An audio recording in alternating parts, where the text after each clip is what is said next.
Morning, everyone. This is Robert T. Green, CEO of Pre-Post Game, also known as a Players Rep, here to educate, empower, protect the athletes and the family's best interests alone. Just doing this podcast, or this post is live this morning. A couple things I want to address. What I've seen over the last few days. I apologize. It's been a minute.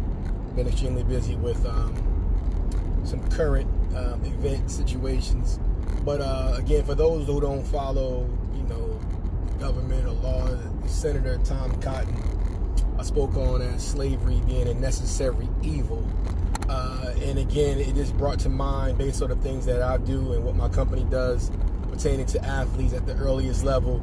And I want to basically encourage parents to empower their young ones to understand that specifically in the sports business, how this thing always worked and always will work unless you do something different, is to actually understand what the goal is for those that actually so-called supporting you. Again, when I created the word and trademarked the term sports trafficking, it's based off things that at the end of the day, without you, would not exist. But yet, somehow, some way, people want to make it seem like without them, you wouldn't exist. Case in point, Mike Ditka. Again, Iron Mike Ditka, who's made a fortune and a living off of the backs of African American people, but for whatever reason, again, at the end of the day, he feels like someone who cannot exercise their First Amendment rights, again, their rights. It's not a coach's decision. It's not a team decision. It's not a league decision. It's an individual-based right decision. He wants someone to leave the country. Now, again, I am different than when I used to be when I was a young man. Stuff like that would enrage me and make me want to respond in kind to some of the idiotic statements such as Mike Ditka has spoken on, not only recently as yesterday, but years ago. But he's not worth my time or my energy, nor is he worth basically acknowledging in yours. That term legendary coach was given by someone that does not look like us. It was given by someone that wanted his views and his understandings and his thought process to be basically cemented into your thought process, your brain. So if Coach Ditka said it, then it must be right.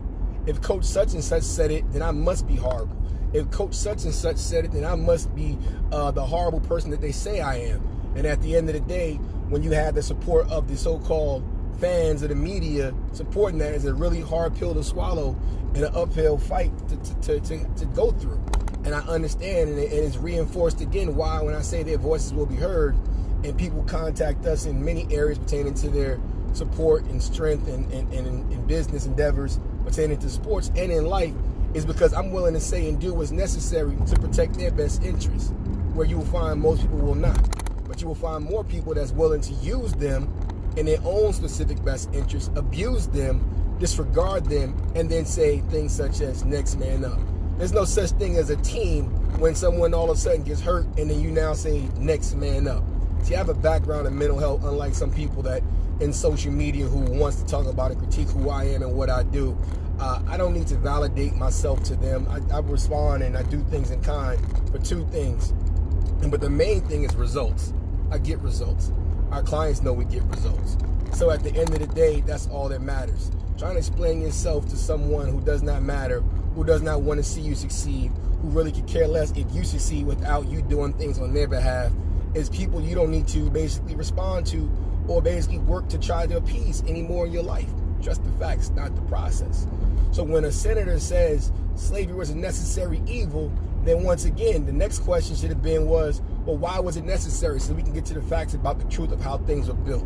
Going all the way back to the NCAA that started in 1906, right after W.E. Du Bois, who led to the Brown versus Board of Education in 1909. But when he said things are going to be done in terms of equality and rights, and we're going to do certain things that we need to do to get where we need to be, then soon right after that, 1906, I believe in February 1, Leavenworth, the first prison system in Kansas. Then literally a month and a half later, March 31st, 1906, the NCAA came about, March 31st. And ever since then, we're talking about African Americans, talking about the necessary evil. We're talking about basically not paying players. You're talking about the 1% that go pro, but the 99 other percent that go through mental, physical damage while generating trillions. And then while they talk about giving you free education, that doesn't amount to anything. In general studies courses, in particular one university that we're dealing with right now, Trust the facts, not the process. You have to know who you are. In order to know who you are, you have to know your worth. And your worth is not what someone says that you are worth. It's understanding. And when it comes down to when you're making a decision, are they telling you what you need to know or what you want to hear? That's as simple as that. And so, again, when you watch TV, it's called televised vision. They want you to believe or understand certain things in order for you to make decisions that necessarily aren't in your best interest. That's not their problem. That's your problem. Meaning you, the athlete, the family. You have a way to learn and educate and empower to protect yourself. There are resources now, such things as technology.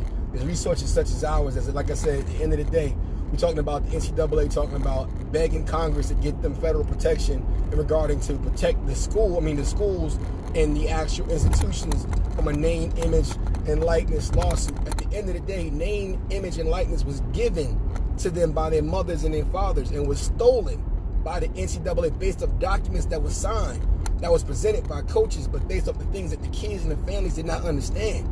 Trust the facts, not the process. So now you want to sell it back to them without giving them any support to actually build that name, image, and likeness and that brand that built you and who you are to make trillions of dollars off their back without paying for their medical coverage, for misdiagnosing their actual injuries, by holding them accountable, by treating them as bullies and racism and all different things that go on in these institutions. Not only the one that we actually currently working with families and students right now, but further. And they know that. Trust the facts, not the process. It's 2020, and what we do know is that we're not going back. So for guys like Mike Ditka, and for guys in certain schools that we talked about before, we do not care what your thoughts and process are when it comes to their rights and their opinions and their wants and their goals and dreams. It's a business for you, it's a business for them. We strongly suggest that you understand that. And don't try to sequester, don't try to make them submissive and bowing down to you and what you want them to do while you make millions all in the name of the team. So for those people that's, cursing or swearing or threatening inside my social media that I haven't responded to, you don't know me very well. That's unfortunate for you. But just so you know, I don't blink, I don't shake, I don't cower by anything you say you do. I've been doing this longer than most of you guys even know as far as watching football or watching whatever sport is concerned. And at the end of the day, I'm going to keep on doing it. And at the end of the day, if you don't do right by these actual athletes, you will see me again. You will see my company again. You will see my allies again. And we will continue to educate and empower and protect the athletes and the family's best interests alone. My name is Robert T. Green. I'm the CEO of Pre-Postgame, here to educate, empower, protect. For more information, check us out at prepostgame.com. Again, stay tuned as we come out with our name, image, and likeness, curriculum, and content. And like I said, again, from that standpoint, if you guys are going to be in school the next couple years or so, it's very important to understand IP, which is also known as intellectual property protection. Be well, be blessed, and have a great day.